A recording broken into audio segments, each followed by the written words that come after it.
Hey, what's going on guys? It's this kid, and today I just wanted to make a quick video going over how to get the Ivory Traders Ottuk solo. So if you don't know, the Ivory Traders Ottuk is the Ottuk that requires you to turn in 3 different rings from 3 different dungeon bosses. These rings can be from normal, heroic, or mythic. Difficulty does not matter, but ideally we want to do normal here. We also want to be on a tank character. Healers and DPS cannot solo this. I guess there could be a slight exception for warlocks and hunters, but I have not tested that out yet, so I'd just be safe and go with tanks. The other thing I want to say is that you can do this at any level from 60 to 70, as long as the character has pretty good gear. Some gear from maybe Zereth Mortis at level 60, you should be able to solo this at level 60 as well. So the first dungeon we're going to talk about is going to be Not Good Offensive, and we're going to go to the second boss, the Raging Tempest. You can also take care of the first boss solo, but it's pretty pointless if you're not doing anything besides getting this mount. So for now, we'll just talk about this second boss and the groups around the second boss. So in order to start this fight correctly with the boss, we have to kill 4 groups around the boss with totems in the middle of them. The totems seem to be conducting lightning, so if you're having issues finding those totems, just look for the little lightning strikes coming from the sky. So in general, whenever you're soloing things, the main goal is just trying to mitigate as much damage as possible and killing the things that are going to kill you the fastest. So in this case, you want to be killing the totems as soon as possible, and then after that you want to kill the storm speakers and make sure to interrupt Tempest whenever they cast that. Another thing to watch out for is whenever the totems die, they drop little AoE, thundery ground sort of thing. Make sure to stay out of that, and make sure to use stuns, make sure to use damage reduction, anything you can to stay alive. Remember that you really only have to kill 1 at a time. As long as you could do that, and there will be less enemies next time, you've made progress, and eventually you will get to that boss. The bosses themselves, in general, whenever we're soloing these dungeons, are generally going to be a little bit easier than the groups before them. So as long as you can get through those groups, you can usually finish the boss and not really have an issue with them. So for example, on this first boss, the Raging Tempest, he really only has 3 abilities that you have to worry about, and none of them do a ton of damage. The first ability is going to be a blue circle he casts on you, and after a few seconds you get shocked and you take about 10% of your health as damage. The second ability is going to be where he throws out these lightning balls, and I'm pretty sure on heroic and mythic they start coming towards the boss, but on normal you don't have to worry about that at all. So just don't run into the lightning balls and you'll be fine. The last ability is going to be a lightning storm that he does whenever he hits 100 energy, and you can really just ignore that. Just use Frenzied Regen if you're a druid. If you're a paladin, just use all your holy power to heal yourself. Warrior, just use Ignore Pain. It's pretty much just something you have to heal through or just shield through, any way you want to handle it. It's not too crazy. And then once you're able to get through all of those abilities, you'll be able to kill the boss and loot him. If you do not get the ring, just head straight out of the instance and reset it. That's the beauty of normal dungeons, and you can do that with each of the dungeons here. The next boss we'll be talking about is Laymore from the Azure Vault. So how we're going to go about this dungeon is we're going to take down the 3 plants in the ground on the right side of the entrance. We're going to kill them and try to dodge the dragon walking around with a circle on him. If you dodge that, then you'll be all set. Eventually you go down this little hall and you're going to fight 3 more plants, but this time there's going to be a big tree, an arcane tender, and you really want to watch out for the spells that he casts. The tree is going to start casting an ability on you. It's called Erratic Growth, and it's going to turn you into a tree, which is going to stop you from doing anything for about 5 seconds, and that could ruin your run, so please try and interrupt that ability. Once you're done with that, you're going to go to the balcony area, and you're going to have to kill 2 groups of 2 lashers.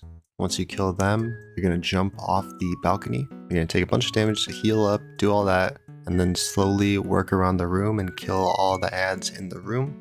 Same thing as before though, be sure to interrupt the trees casting Erratic Growth on you. Obviously be sure to stay out of the purple goop on the ground. This is going to be the same as the boss as well. But once you eventually kill all the mobs in the room, you'll be able to start the boss. Now the boss, similar to the last one, is going to have 3 abilities that you have to worry about. The first one is going to be the trees on the ground. You don't want to stand near those because they obviously have that same purple pool that you were trying to avoid previously. The next ability that he has is going to be a frontal cone. You want to get out of that whenever you see the purple dust start to appear in front of him. The last ability to worry about is going to be an AoE around the boss. It's going to be a whitish circle, and you want to get out of that before he finishes casting. And then once you get through all of those efficiently, you'll be able to kill this boss as well. And then, like the last one, if you don't get the ring, you will run outside and reset the instance. The only thing with this boss is that we avoided a pack, and what we have to do to run back and reset is kill the pack upstairs. So there's a little stair set where you can run up that stair set, and there's going to be a few lashers and one of those trees again. So same thing there where we just interrupt the erratic growth. But now finally on to the third instance, Algathar Academy. So for this instance, we are trying to head to Veximus. He's the first boss in the instance. I want to remind you to please get a buff from one of the dragon flights that are around the start of the instance. You can get extra healing, extra haste, extra crit, whatever you want to get. But you get those buffs by talking to the Dragonflight emissaries, for lack of a better term. You talk to them and they'll tell you which buff they're going to give you. You can also get a different buff. It doesn't really matter if you already have one. So just make sure to get a buff and it'll make this dungeon a little bit easier. If you're a druid or a monk or a paladin, I would recommend getting that healing taken buff from the green Dragonflight. And if you're a warrior, you can really get whatever you want, honestly.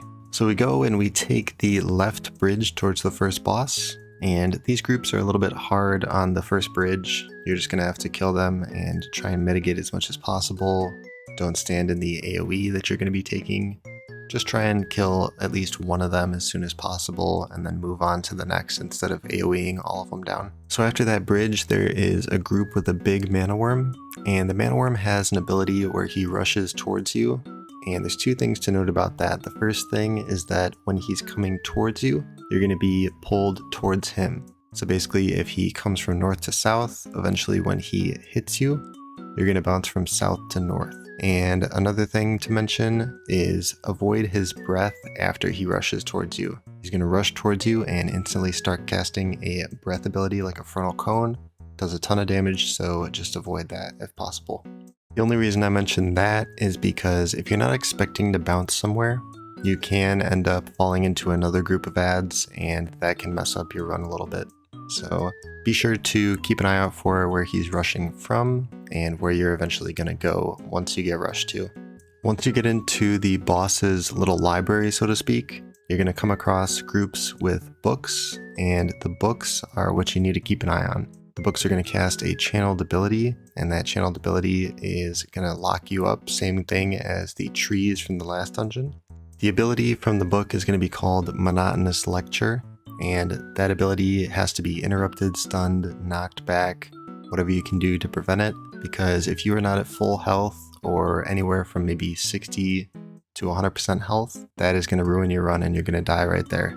Eventually there is going to be a group with 2 of those books, so ideally what you want to do is set one to a focus target and then just burst the first one down as fast as possible, interrupt, AoE stun, whatever you can do, fear, anything like that to just prevent those specific abilities from going off. These ads are probably the most deadly in each of these dungeons. They do the most damage to you, so really if those stuns go off, you usually just die. However, if you do kill those ads, you get to the boss, and the boss is a lot more forgiving. So the main thing he's going to do is he's going to cast something called Mana Bomb on you. Mana Bomb is going to, after a few seconds, do a bunch of damage and drop a pool where you are. So you want to move out of that as fast as possible. The second thing he's going to do is he's going to spawn about 5 or 6 balls around the room. The balls are going to travel towards him, and I'm not sure if they do anything on normal.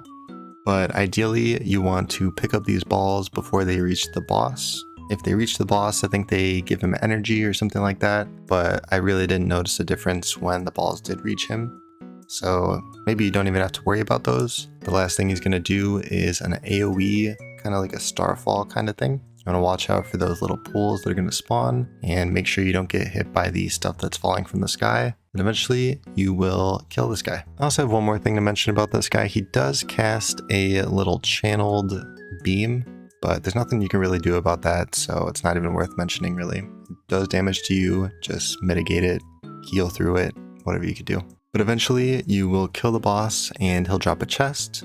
You loot the chest and hopefully it has that ring in it. If it doesn't, you want to hop out of the dungeon, reset it, come back in. Same thing with all these dungeons, and hopefully you get the rings pretty quickly. I got them in about 2 or 3 tries, so it's not really that crazy. They are about a 30% chance to drop, but yeah, that's how to solo all these dungeons and eventually get that mount. Thanks for watching. See ya.